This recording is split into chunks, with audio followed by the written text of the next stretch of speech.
Hey guys, today I'm very fortunate to be able to show you the 2024 LEGO Marvel set Spider-Man Race Car and Venom Green Goblin. This comes out January 1st, 2024, but I found it early at my local Kohl's, of all places, right here in Tennessee. So pretty awesome that, and we do get 3 minifigs here. SpiderGwen and Spider-Man are complete repeats, and we do get a new Venomized Green Goblin, who pretty much is the whole center of the set.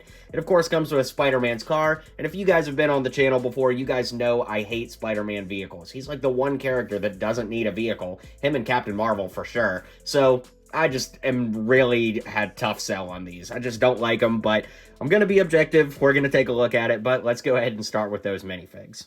I want to let you guys know, my friend Brody and I designed a LEGO KISS set. So we need all the support we can get from the KISS Army. If you would click the link in the description of this video, you can support the set, and if we get enough supporters, LEGO will actually consider making it into a real set. So let's get those supporter numbers up, and thanks so much for that. Spider-Man and Spider-Gwen are the same figures we've been getting for quite some time, so it is a little bit difficult for me to think of anything new to say about them.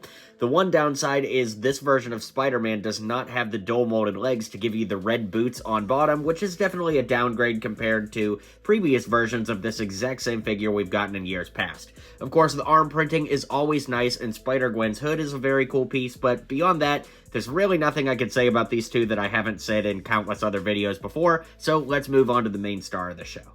This is the Venomized Green Goblin, who comes with a little pumpkin bomb here, just a pumpkin piece with a flame piece on it, and I do think that this is a better figure than the Venomized Doc Ock, which we'll be looking at on the channel soon, if not already, depending on the order these videos come out in, but he does have a really nice Venomized torso, and one side of the head is half Venomized, while the other side is fully Venomized. The fully Venomized side looks so much better, and the back also has some Venom on it as well, or symbiote tendrils, I don't know what you would want to call it, but regardless, it is quite cool. And the thing is, I think that we should have gotten like Red Goblin or something, which is a character that definitely has never existed in LEGO form, something I think a lot of fans would have preferred over this kind of fictionalized, Venomized Goblin. I guess all these characters are fictionalized, but you know what I mean. Basically, this is a character that's like, oh cool, it's what if Green Goblin and Venom merged, but it's not an actual character from the comics that anybody's like dying to get.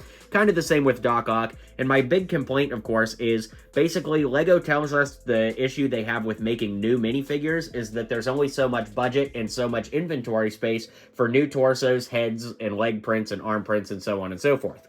Well, this figure existing created a brand new head and a brand new torso that has to be inventoried, so think about how many other LEGO Marvel characters we would love to get that literally you'd only need a torso and head for.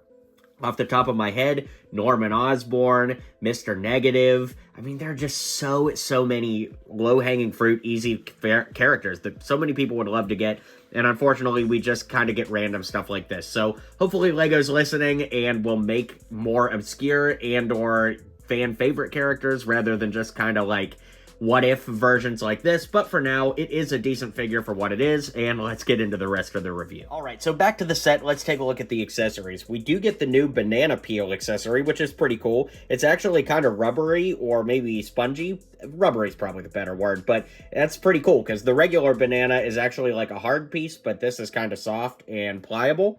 Then we get the Spider-Man web, which is debuting in these sets. I believe it's come in like other colors and other waves and things like that, but it's the first time it's been used as a web for Spider-Man. And basically, you get a little handle here so Spider-Man can hold on to it, and then you could have him swing around or whatever, or you could have him web up Green Goblin, whatever the case may be. But the issue with the web is it's kind of like it's always going to go back to its regular shape. So if you try to have Spider-Man swing from it, it's always going to have kind of like a weird, I don't know. I like the string one better. I guess that's just maybe the better way to put it. Spider-Gwen comes with a skateboard, which is quite nice. It's purple with these really neat wheels and kind of like a teal color, which is great. And we'll see that there's storage for that a little later. And there's also a web piece here, which has come in other sets, but it's interesting because we get a T-piece here where you could connect it, and theoretically you could put a minifig inside here. Then, of course, have Spider-Man or Spider-Gwen hold it to web up a bad guy, in this case, Venomized Green Goblin. Then, of course, we get Venomized Green Goblin's glider. say that 10 times fast, and you get these really cool, like, symbiotic tendrils off the back. I do really like how venomized the glider really feels. There are stud shooters here with those red studs. Then, of course, there's a place for a Green Goblin to stand on those 1x2 jumper pieces, and it is very, very swooshable. So I do like that quite a bit. Then that brings us to the car, which as far as originality is concerned, I do like quite a bit. But again, I just don't understand why Spider-Man needs a car. Now look, I'll be the first to say that these are designed for kids to be able to play with. And if I got this when I was a kid, I would really love it. It's just, you know, I'm a 28-year-old dude, right? So this is clearly not made for my demographic. So I think it's fair to be able to say that I'm not a huge fan of this on a personal level, but I also understand why a kid would like it. I really like what they did on the back here to show the tail lights as well as the exhaust, which is pretty cool. There is stud shooters on the front, and then we do get a printed spider piece here, as well as these printed web pieces on the side that were used on the Spider-Man figure before, so it's a nice reuse of those webbed pieces. Then this entire blue cockpit lifts up on the front, and then you can see there's a little driver's seat there for one Spider-Man, and Spider-Gwen can sit behind him. And I did promise you that you could fit the skateboard in there, so you can see that you just put this roof back over the back, this roof here, and of course the figures can fit in the driver's seat, and that's about all there is to say about this one. And that brings us to the end of the video. Guys, this is a $35 set. It's not great, but it's not terrible. Venomized Green Goblin is pretty much the only reason anybody's buying this, and I think it would be much better to wait for a sale. So let me know what you guys think in the comments down below. Be sure to hit like and subscribe, and I'll catch you guys on the next video.